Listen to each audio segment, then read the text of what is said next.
You step one more inch onto my grass, and I'll have you locked up for trespassing."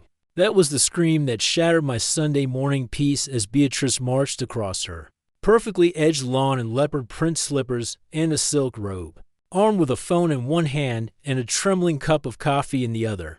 I froze mid-snip, hedge trimmers dangling from one hand, confused by the sudden hurricane of entitlement blowing my way. I wasn't on her lawn. In fact, I was trimming a bush that had stood in the exact same spot on the border of my property since before she even bought that house. But to Beatrice, facts didn't matter. All that mattered was control, and today, apparently, I was her target. It was supposed to be a quiet weekend.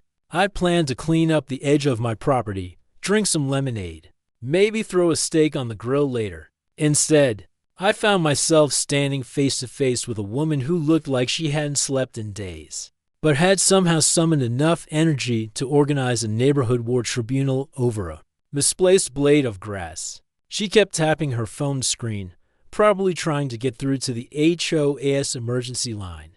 Her finger was trembling with rage. Her bathrobe belt flapped in the wind like she was about to duel me at dawn. The worst part? I was still holding the trimmers like some kind of clueless suburban pirate. I tried reasoning with her. I calmly explained that I was on my property, that the bush had been here long before her house even existed, and that the property line ran just a few feet from her driveway. She wasn't hearing any of it. Instead, she pulled a yellowed paper out of her pocket that she called her Hoa Covenant. She waved it like it was a royal decree and pointed to a highlighted section. "Right here, it says I have landscaping authority on all visible edges of the street-facing portion of adjacent lots." I didn't even know what that meant, and I'm pretty sure she didn't either. But she said it with the confidence of someone who thinks yelling louder makes you more right. Then came the golf cart, rolling down the street with a flashing orange light and a slow beep-beep like it was some kind of emergency vehicle. Driving it was Walter, the Hoa president, and conveniently, Beatrice's cousin. He pulled up like he was about to oversee a hostage negotiation and stepped out holding a clipboard. That had seen way too many fines and not enough real paperwork. Beatrice started clapping like a child at a puppet show. "There, that's him. That's the trespasser," she shrieked, pointing at me. Walter adjusted his sunglasses, looked at my hedge trimmers, and nodded like he'd just solved a crime. Walter told me I was in clear violation of community boundary expectations, and that I'd be receiving a formal letter of censure. I asked him if he could show me exactly where the property line was. He looked at Beatrice, she looked at him, then he pointed vaguely at the bush and said, "It's somewhere right here, but you should know, if you don't comply, the Hoa has the right to escalate this." That's when I knew this was going to be more than just a Sunday argument. This was war, and I don't lose wars. Before I could respond, a black and white sheriff's cruiser rolled up.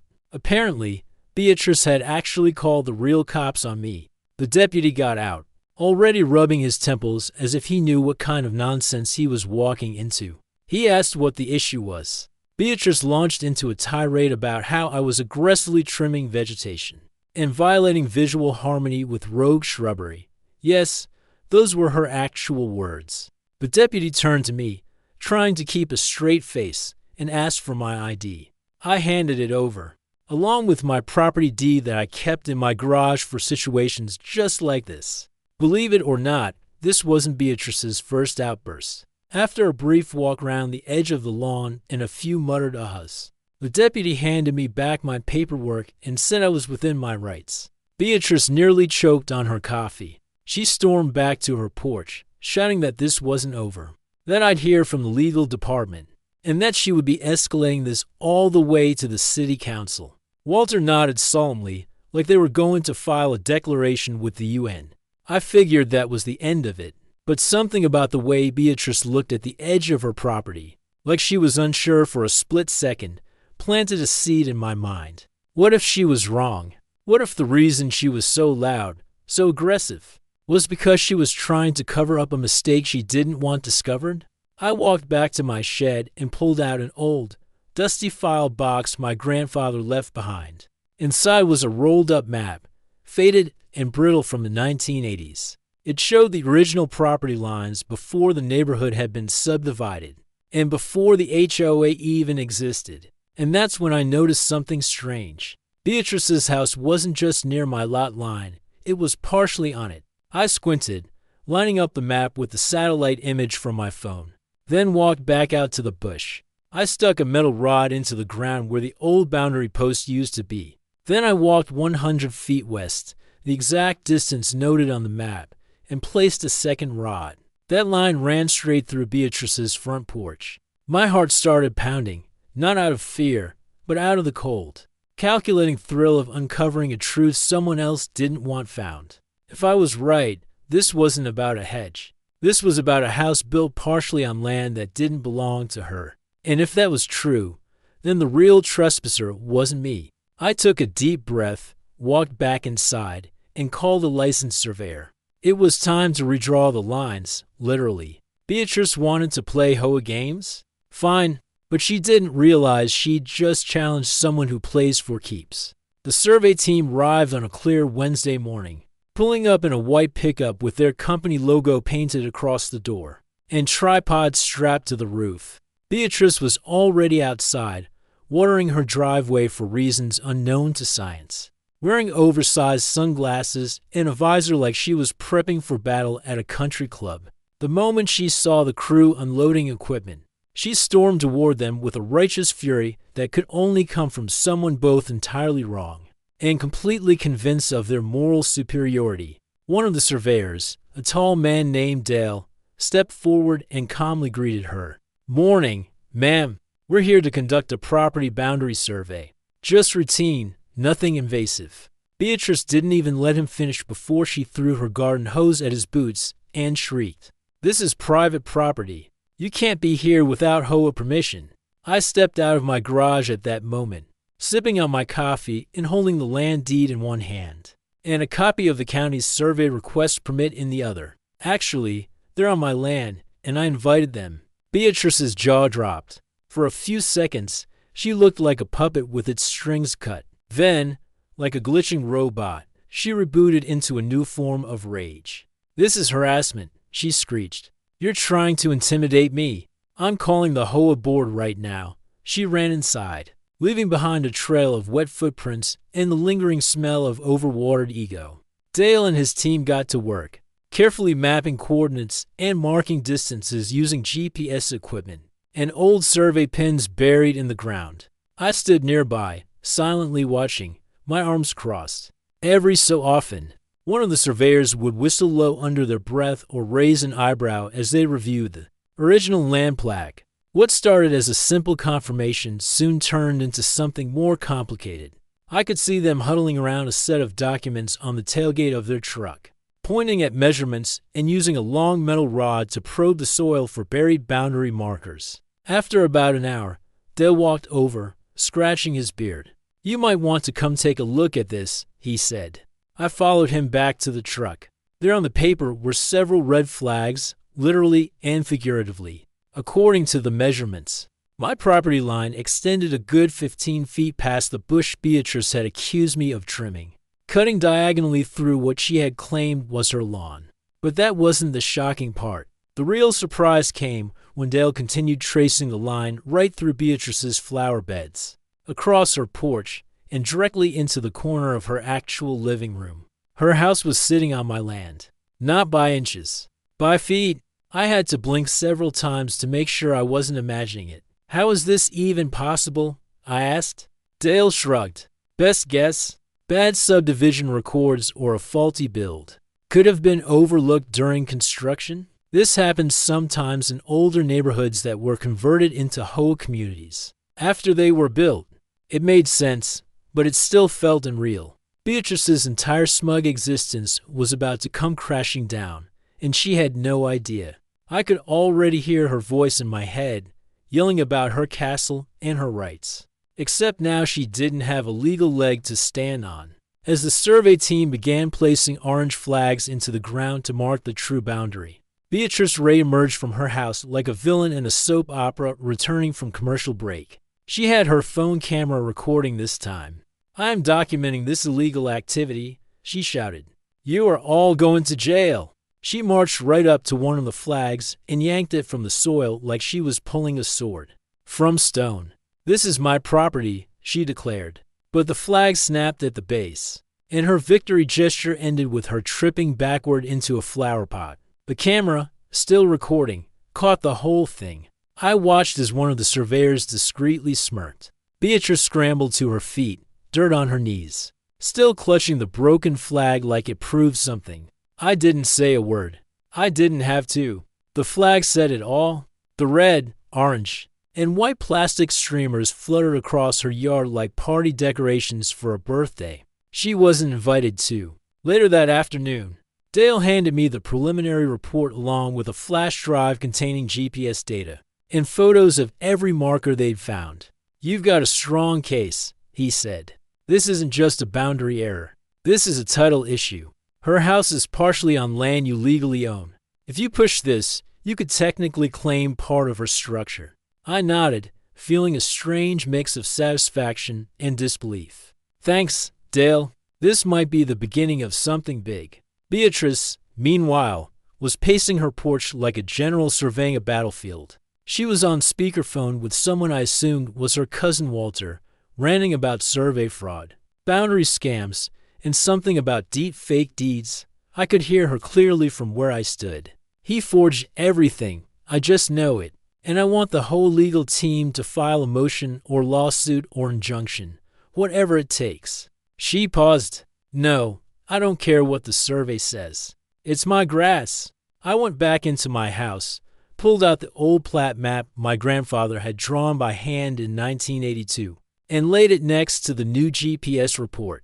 The two lined up perfectly. There was no mistake. The ground I was standing on, and the land Beatrice had turned into her own personal fiefdom, belonged to me and had for decades. She just built a house on it like no one would ever question it. It was a surreal realization. All this time, I'd been treating her as an annoyance, a mosquito buzzing near the fence. But now I realized she wasn't just a loud neighbor. She was a squatter, living partly on land she didn't own. And instead of checking her facts, she called the police, the HOA, and filmed videos claiming I was the problem. I knew it was time to take the next step. This wasn't just a petty dispute anymore. This was going to court. I printed out everything: the survey report, historical plat, my deed, and even screenshots of Beatrice's social media videos. She had posted 3 that day alone, ranting about illegal flag plants and deep state landscapers. They were laughable, but they helped my case more than she knew. I sat down, looked out the window at the flags cutting across her perfect lawn, and smiled. For the first time, Beatrice's noise wasn't just background chaos. It was the drumbeat of her own unraveling. And the best part? I hadn't even played my best card yet. That would come next, when the law stepped in. The next morning, I found an envelope taped to my front door. It had the HOAS logo printed on the corner and a red urgent stamp right over the seal, as if they thought that would make it more intimidating. I didn't open it immediately. Instead, I walked out to the edge of my lawn where the neon orange flags still danced across the grass, marking the awkward truth that Beatrice's house wasn't just close to the line. It was on the wrong side of it. She was out there, too, watering the same spot for the 3rd time that week, as if overhydrating her roses would somehow make the flags disappear. She didn't look up at me, but I could feel the tension clinging to the air like humidity before a storm. When I finally opened the letter, it was every bit as ridiculous as I expected. The whole claim that I had willfully disturbed the visual harmony of the neighborhood, engaged in aggressive property surveying, and intimidated fellow residents through hostile markers and psychological landscaping. I read it twice just to make sure it wasn't satire. Then I laughed because included with the notice was a fine. $500 for non-approved boundary disturbances.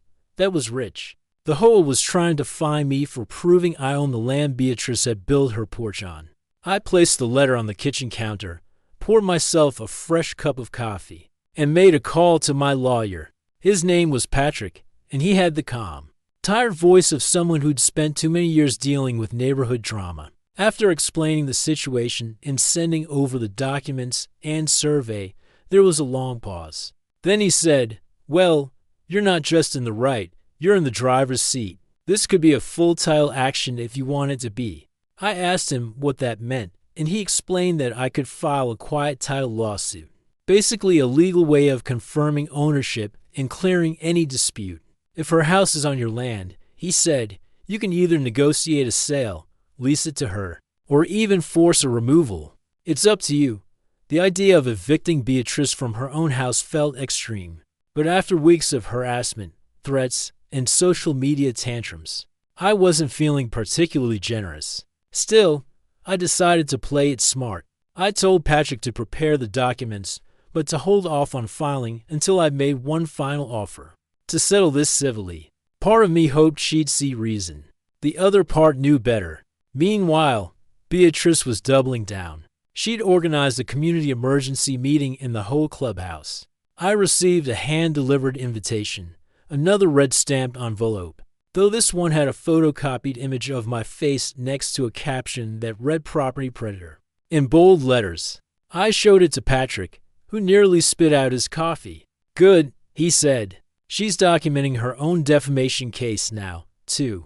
I decided to attend the meeting just to see what kind of circus I was up against. The clubhouse was packed with concerned neighbors, most of them sitting quietly, unsure why they were even there. Beatrice stood at the front with a slideshow presentation that looked like it had been made in 1998. She clicked through blurry screenshots of the survey flags, labeled them invasion markers, and showed zoomed-in pictures of me holding a clipboard, as if that alone proved I was part of some shady land-snatching cartel. "He's not one of us," she declared. "He's trying to break our hoa from the inside and take over our land." A few people clapped, but most looked deeply uncomfortable. When she finally gave me a chance to speak, I kept it short. I simply pulled out the official land survey, laid it on the table, and pointed to the exact line where her house crossed into my property. Then I pulled out a copy of my grandfather's deed and showed that my family had owned this land since 1982. "I'm not trying to steal anything," I said. "I'm just defending what was already mine. If anyone here had this happen to them, I imagine you'd do the same." The room went silent. Beatrice's face turned the color of tomato paste, and for the first time in weeks, she had no words. She just stood there, blinking, trapped in her own mess. The next day, Patrick and I sent an official notice to Beatrice and the whole board. It explained that her property was encroaching, that legal action was pending, and that she had two options: purchase the sliver of land her house rested on, or sign a lease agreement to rent it from me. We even offered a below-market rate if she agreed to stop her harassment and retract the false claims she'd made publicly. For any reasonable person, it was a lifeline. But Beatrice wasn't reasonable. 2 days later, she filmed herself ripping the notice into tiny pieces, screaming that no one blackmails Beatrice into paying rent for her own house. The video went viral, though not for the reason she wanted. The comments were brutal. People called her delusional, arrogant, and even asked if she'd ever heard of a land survey before. One guy wrote, "You're yelling at the guy who legally owns your porch. Maybe try cookies next time instead of court threats." The post was later deleted, but by then the video had already been downloaded and shared around the neighborhood. Her spiral wasn't just visible, it was viral. A few days later, her home went up on the market, sort of. She placed a crooked "for sale by owner" sign in her yard and listed the house online at an absurdly high price. But as soon as interested buyers requested zoning clearance or property details, they backed out. Her property now came with a legal entanglement and a pending quiet title suit, neither of which looked good on a sale listing. Realtors wouldn't touch it. Lenders wouldn't approve loans. The house that once gave her social power had become a hot potato no one wanted to hold.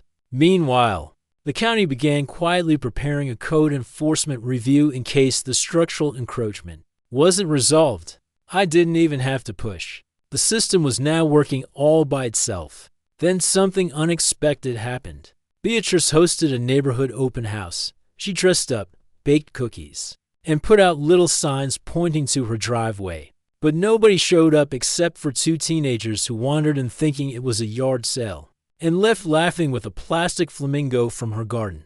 She stood alone on her porch, clutching a tray of cookies no one wanted, glaring across the street at me as if I were the cause of her isolation, instead of the architect of her own downfall. A few days later, she tried to stage a final act of defiance. She placed a giant banner across the front of her house that read, "Stolen land equals corrupt neighbors." But that stunt backfired, too. The county arrived that afternoon and cited her for an unapproved exterior sign violation, under the same HOA bylaws she once weaponized against others. The irony was almost poetic.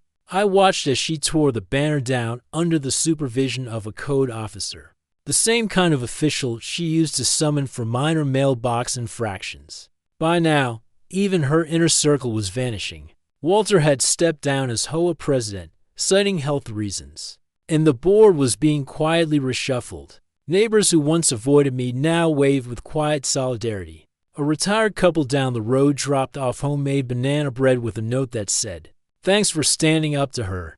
We've all had enough." I didn't expect to become some kind of folk hero, but I wasn't complaining. Every small act of kindness felt like a vote of confidence in this strange little war over a porch. Beatrice, for all her noise, had run out of options. With no buyers, no legal leverage, and no support, her only choice was to move. The court date for the title confirmation was set, and she didn't want to wait around to see the verdict. She began packing boxes late at night, quietly for once.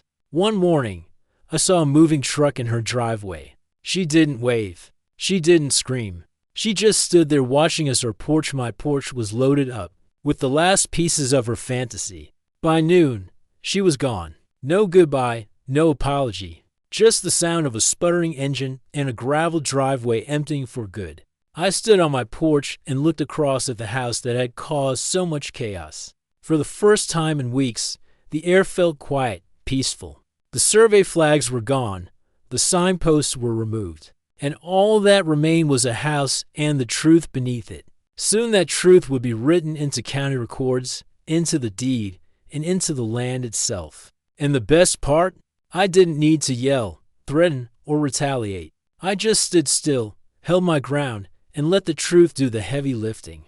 The morning after Beatrice left, I walked across the property line with a quiet kind of satisfaction, the kind that doesn't need to be celebrated out loud.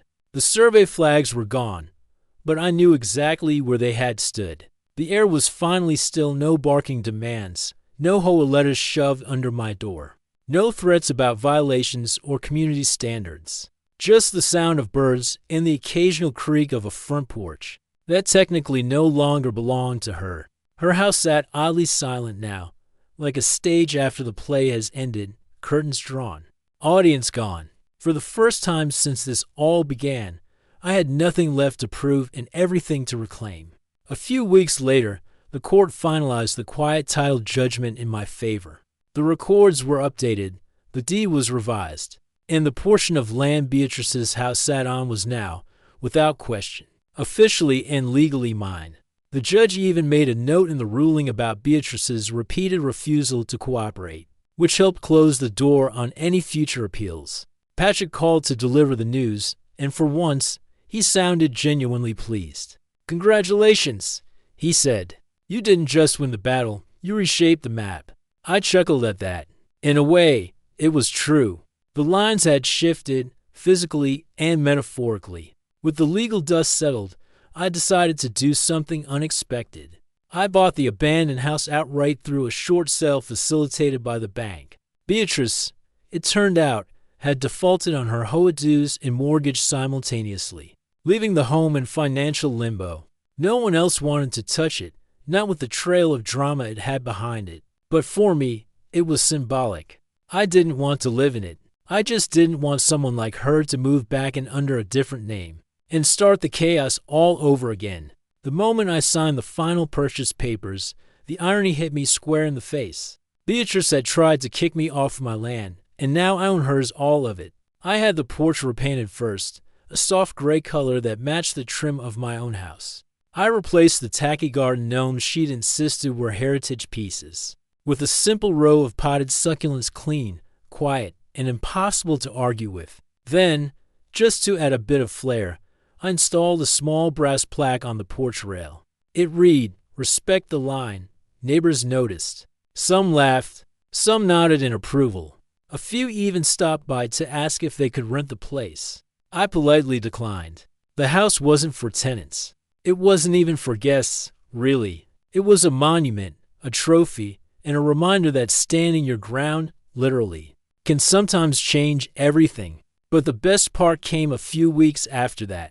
A couple of neighborhood kids started referring to the property as Beatrice's ghost house. They dare each other to ring the doorbell and run, telling stories about how the last woman who lived there screamed at squirrels and tried to ban lemonade stands. I didn't correct them. In fact, I added a motion sensor light that flickered every time someone approached the porch. Not to scare them, but just enough to keep the legend alive. Let it become local folklore. It deserved that much. The HOA, meanwhile, underwent a full restructuring. Walter stepped down officially, citing stress-related burnout, though everyone knew it was more about avoiding the lawsuits Beatrice had threatened to drag him into. A new board was elected, made up of calmer, more reasonable people. Folks who actually cared about the community and not just grass height and mailbox color. The new president, a retired teacher named Eleanor, paid me a visit soon after her appointment. She brought a pie and a genuine apology. "We let it get out of hand," she said. "Thank you for not burning the place down." I thanked her, accepted the pie, and told her all I wanted moving forward was peace. She smiled and said, "You've earned it." It was strange how quickly the neighborhood healed once Beatrice was gone. People started chatting more. Someone hosted a potluck. Kids were out riding bikes without being chased off for making too much noise. Even the guy who used to obsessively sweep his driveway every hour seemed more relaxed. It was as if a spell had been broken, and the fear that once kept everyone compliant had evaporated. And through it all, I just kept tending to my garden, one bush at a time, laughing to myself every time I passed the old property line. Eventually, I took it one step further. I turned the old house into a guest house, not for rental, but for friends and family visiting from out of town. I had it renovated just enough to be comfortable, but left one room untouched, the living room where the line had run through. I had the original survey framed and mounted there with a plaque beneath it that read, "Where it all went down." A few friends thought I was joking until they heard the story. By the end of it, they were usually laughing, shaking their heads, and saying, "Only you could have pulled this off." The last piece of closure came unexpectedly. One afternoon, I received a letter in the mail with no return address. Inside was a handwritten note that said, "You won." I hope it was worth it. There was no name, but I recognized the handwriting immediately. Beatrice. I read the note twice, then set it aside. It didn't make me angry. It didn't even make me smug. It just confirmed something I already knew. She hadn't changed. She just lost. And some people can't live with either. Now, whenever I stand on my porch and look out at the street, I see more than just quiet houses and friendly neighbors. I see boundaries, not just lines on a map, but the invisible kind too. The kind you have to defend even when it would be easier to just let things go. The kind that matter because if you don't stand up for them, people like Beatrice will trample them. Smile while doing it and call it order. But not anymore. Not here. I never wanted a war. I never set out to be a symbol of resistance or a local hero or any of the strange titles people now half-jokingly throw my way. I just wanted to trim a bush in peace. And in the end, maybe that's what made all the difference. I didn't escalate, I enforced. I didn't scream, I proved. And when the shouting stopped, when the dust settled, and when the deed was signed, I walked away with something better than revenge. I walked away with a neighborhood that finally remembered how to breathe, and a porch that now unmistakably belonged to home.